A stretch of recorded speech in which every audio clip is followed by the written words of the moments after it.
Hello friends, आपका स्वागत है आपके अपने चैनल पर। और आज हम बात करेंगे कोटक महिंद्रा बैंक के जो रिजल्ट हैं वो किस तरीके के रहे। देखिएगा, कोटक महिंद्रा बैंक के शेयर्स ने पिछले क्वार्टर से अगर हम देखें तो तकरीबन 10% का राइज जो है शेयर प्राइस में देखने के लिए मिला है। और उसके साथ साथ अगर हम देखें तो रिज़ल्ट जो है कुल मिलाकर दो तरीके से हम अगर इसको इवेल्यूट करें तो पिछले साल के मुकाबले में इस साल यानी कि क्वार्टर ऑन क्वार्टर बेसिस की बजाय हम पिछले साल के जो ईयर्स हैं सेम क्वार्टर में उससे भी एनालिसिस कर सकते हैं और क्वार्टर ऑन क्वार्टर बेसिस यानी कि इससे पिछले क्वार्टर से कंपेयर करें।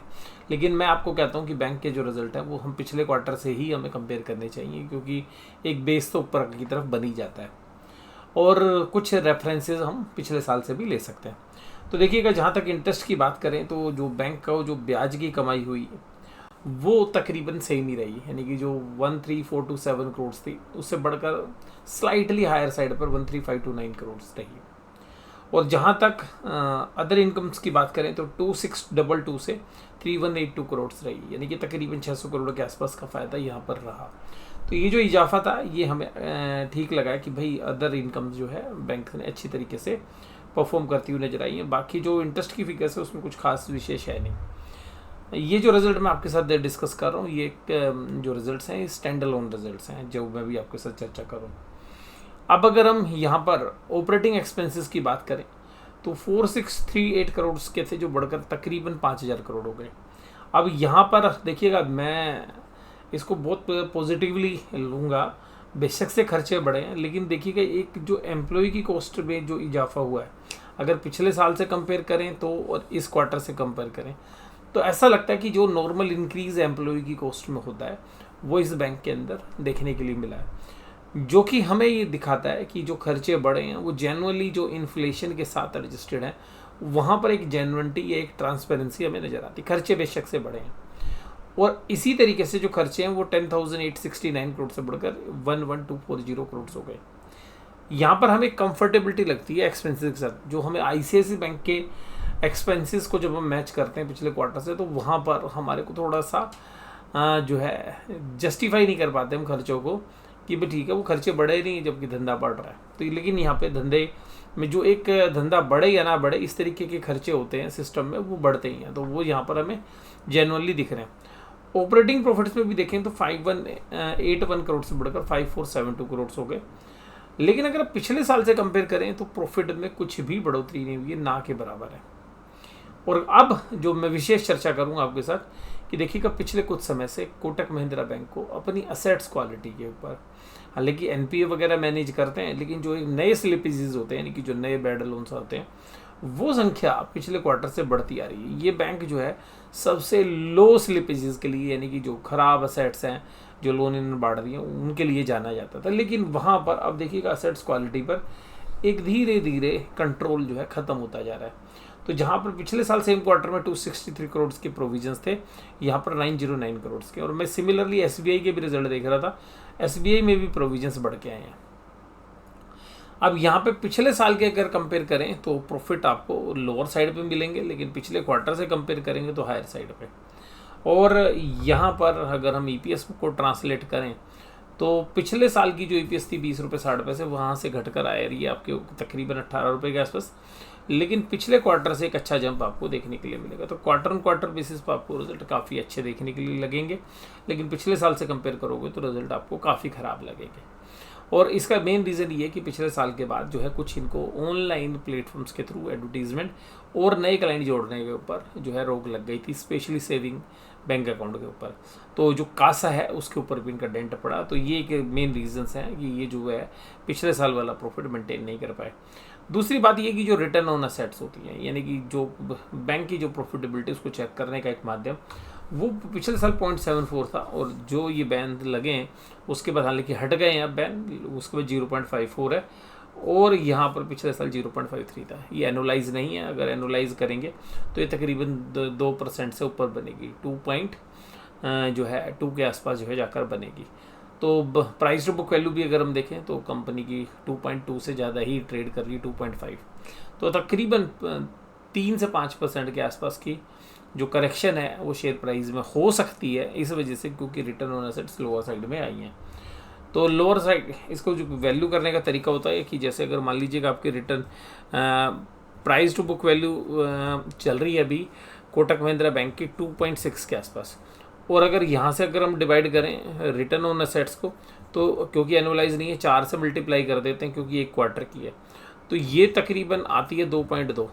तो 2.2 और 2.6 के प्राइस टू बुक वैल्यू, तो ये जो गैप होता है 2.6 2.2 आने का, इतनी हम ये मान के चलते हैं कि इतनी जो है शेयर्स ओवर वैल्यूड है। और ग्रोथ को भी एडजस्ट करें तो ग्रोथ ईयर ऑन ईयर है नहीं इस बार। अगर हम सेगमेंट के तरीके से देखें कि भाई सेगमेंट वाइज कहाँ पर सबसे बेहतर इन्होंने परफॉर्म किया, तो आप देखेंगे कि कॉर्पोरेट बैंकिंग के अंदर इस बैंक की जो परफॉर्मेंस है बेहतरीन रही है।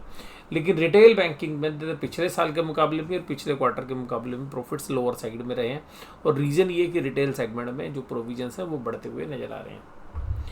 अगर हम कंसोलिडेटेड रिजल्ट्स देखें तो कंसोलिडेटेड हालांकि हमारे पास यहाँ पर भी उपलब्ध है, लेकिन अब हम यहीं पर इवेल्यूट कर लेते हैं। और कंसोलिडेटेड बेसिस पर अगर हम यहाँ पर EPS जो देखने की कोशिश करें तो तकरीबन 25 रुपये के आसपास की EPS जो है इस बैंक ने रिपोर्ट की है।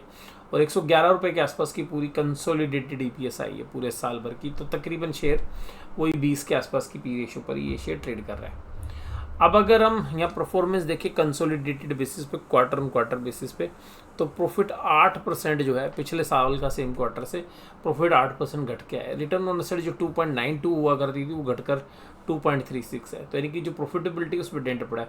और जो कंपनी के शेयरहोल्डर्स फंड है उसके ऊपर जो रिटर्न, यानी कि जिसको रिटर्न ऑन इक्विटी बोलते हैं, 16.85 से घटकर 12.9 है। यानी कि जो शेयरहोल्डर्स के पैसे हैं उस पर जो रिटर्न्स आती थी लगभग 17% आती थी, वो तकरीबन 13% हो गई है। तो अगर आप ईयर ऑन ईयर बेसिस पे देखेंगे तो आपको रिजल्ट ख़राब लगेंगे, लेकिन क्वार्टर ऑन क्वार्टर बेसिस पे देखेंगे तो आपको रिजल्ट अच्छे लगेंगे। अगर हम कैपिटल एडिक्वेसी की बात करें जो ग्रोथ करने के लिए, तो कंफर्टेबली मेंटेन है। अगर कैपिटल एडिक्वेसी रेशियो 23.3 यानी कि वेल कैपिटलाइज्ड है बैंक, यानी कि कैपिटल कोई दिक्कत नहीं है। बुक वैल्यू जो है 792 जो है रुपये हो गई है बुक वैल्यू पर शेयर। ये करोड़ से जो है गलती से यहाँ पे प्रिंट हो रखा है, यानी कि 792 रुपये एक शेयर्स की बुक वैल्यू हो गई है, जो पिछले साल 653 थी।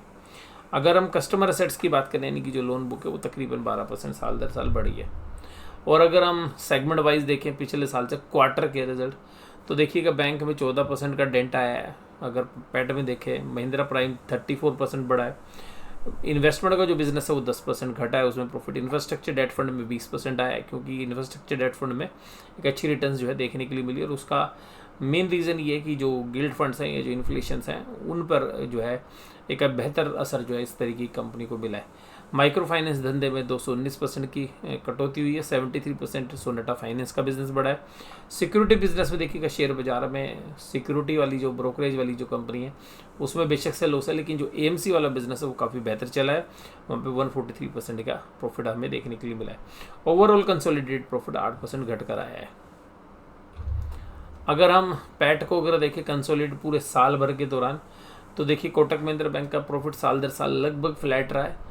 और यहाँ पर 14% के आसपास प्राइम में ग्रोथ आई है, 23% इंफ्रास्ट्रक्चर डेट फंड में ग्रोथ आई है, 34% जो है प्रॉफिट में सिक्योरिटी में साल दर साल पूरे साल के में प्रॉफिट में आई है। कोटक महिंद्रा कैपिटल में 68% की ग्रोथ देखने के लिए मिली है प्रॉफिट में। और इसके अलावा 12% लाइफ इंश्योरेंस में देखने के लिए मिली है। लेकिन क्वार्टरली सेगमेंट देखेंगे तो आपको ये जो क्वार्टर है ये थोड़ा से वीक नजर आएंगे। अगर बैंक की हाईलाइट देखें कि भाई हम अगर स्टैंडर्ड लोन बेसिस पर, तो यहाँ पर किस तरीके के रिजल्ट आपको नज़र आ रहे हैं, तो पैट जो है वो 14% घट कर आया है साल दर साल। निम्स नेट इंटरेस्ट मार्जिन जो 5.28% था, यानी कि ब्याज देने और लेने का डिफरेंस, वो भी थोड़ा सा घट के आया है। रिटर्न ऑन एसेट्स 2.97 से घट के 2.2 के आसपास आई है, जो मैं आपके साथ पहले भी चर्चा कर चुका हूँ। और यहाँ पर कुल मिलाकर कैपिटल पर्याप्त मात्रा में, लेकिन कासा रेशियो यानी कि जो करंट अकाउंट सेविंग यानी जो सस्ता कर्ज है, यानी कि जो सस्ता पैसा इनको मिलता है जो डिपॉजिट के रूप में, जिसको कि जितना सस्ता पैसा होगा उतना ज़्यादा मार्जिन होगा निम्स, तो अल्टीमेटली जो कासा है वो काफ़ी बुरे तरीके से इफेक्ट हो रहा है, जिसकी वजह से बैंक की प्रॉफिटेबिलिटी भी इम्पैक्ट कर रही है। और यहाँ पे बैंक के प्रॉफिट एंड लॉस अगर अगर ईयर ऑन ईयर बेसिस पे Q4 में अगर हम देखने की चेष्टा करें तो आपको पता चलेगा कि इनकम नेट इंटरेस्ट इनकम 5% बढ़ी, अदर इनकम 7% बढ़ी। लेकिन ये बैंक देखिएगा यहाँ पे एम्प्लॉय की कॉस्ट 15% बढ़ी, जस्टिफाई होती है। जो मैं आपको बोल रहा ICICI बैंक में आपको ऐसा नहीं दिखेगा। या बहुत सारी जगह पर जहाँ पर हमें लग रहा है कि जो है मैच नहीं कर रही इंडस्ट्री स्टैंडर्ड से, तो ये इंडस्ट्री स्टैंडर्ड से मैच कर रहा है कि भाई इतना खर्चा हुआ है, तो हाँ बढ़ा हुआ। अदर ऑपरेटिंग एक्सपेंसेस भी देखिएगा 11% बढ़े हैं, तो हमें ये कंफर्टेबली लग रहे हैं कि भाई ठीक है, इनकम बेशक से कम बढ़ी, खर्चे बढ़े हैं, और वो रीजन इनकी प्रॉफिटेबिलिटी में भी नजर आ रहा है। और पीबीटी 12% घट गया, टैक्स 5% घट गया क्योंकि टैक्स की लायबिलिटी, और टोटल पैट 14% घट गया। तो कुल मिलाकर बैंक के जो स्टैंड अलोन नंबर्स हैं वो जो रिस्ट्रिक्शंस लगी थी उसकी वजह से थोड़े से कमज़ोर आपको नज़र आ रहे हैं। कासा की भी अगर हम रेशियो देखें कि कासा का जो परफॉर्मेंस है, करंट अकाउंट सेविंग अकाउंट, तो वो जो सेविंग अकाउंट है वो 1% घट कर आए हैं, यानी कि जो सस्ता कर्ज है वो घट के आया है। लेकिन करंट अकाउंट में उन्होंने जो जिस पर कोई इंटरेस्ट नहीं देना, वो यहाँ पे इन्होंने कंफर्टेबली 9% बढ़ा लिया है, यानी कि होलसेल बैंकिंग में कंपनी जो है अच्छा करती हुई नजर आई है। कुल मिलाकर रिजल्ट मैं यही कहूँगा कि मिले जुले हैं, प्राइस्ड इन है, और थोड़ी बहुत करेक्शंस की गुंजाइश जरूर बेशक से बनती है, क्योंकि शेयर प्राइस लगभग अपने 52 वीक हाई के आसपास ट्रेड कर रहा है, और ये सारी चीज़ें प्राइस्ड इन थी जो पॉजिटिव है। आप देखते हैं कि नेगेटिवली बाजार इसमें रिएक्ट करता है या नहीं करता है, बट हमें ऐसा कुछ नहीं लग रहा कि यहाँ पे कुछ ग्रोथ है एक एक्स्ट्राऑर्डिनरी नज़र आ रही हो, या कुछ ऐसा बैंक ने करिश्मा किया हो। तो बैंक एक नॉर्मल तरीके से चल रहा है, और बैंकों के अंदर जो पेनिट्रेशन है, जो जनरली सरकारी बैंकों का शेयर खाते थे, वो चीज़ें अब देखने के लिए नहीं मिल रही है, और एक कंपटीशन जो है बैंकिंग बिजनेसेस के अंदर है वो बड़े बैंक भी फेस कर रहे हैं। तो आज की इस वीडियो में बस केवल इतने। वीडियो देखने के लिए धन्यवाद। Thank you very much.